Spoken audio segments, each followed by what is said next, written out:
এই যে আজ আমরা এই মাছটা নিলাম 3 কিলো 700। কেরালাতে আছে আমরা। এই যে বাঙালি ভাই এই মাছ কাটছে, এরই দোকান।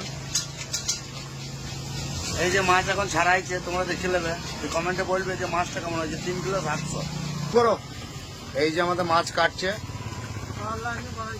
ছেলে পাতলা পাড়া, কিন্তু কত বড় মাছ আর বটি দেখেছে। মাছটাকে ঝেড়ে দিল।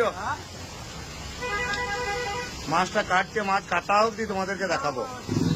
এই যে আমাদের মাছ কাটছে, পুরো ভিডিওটা তোমাদেরকে দেখাবো বলেছি, কিন্তু এত বড় মাছ কাটা পুরো ভিডিওটা দিতে পারে না, ছোট ছোট করে কেটে কেটে দেবো। এই যে মাছ ঝাড়ছে, একবারে কাটলেই কাটছে। মাছের এইটা মাথা সব কুচিয়ে ফেলে গেছে। এই যে মাছের ম্যাচটাই শুধু দেখো একটা মাছের সমান। আর এই যে মাছ কাটছে, এটা মাছ, এরপর আর কোনো দেবো না, এটাই শেষ।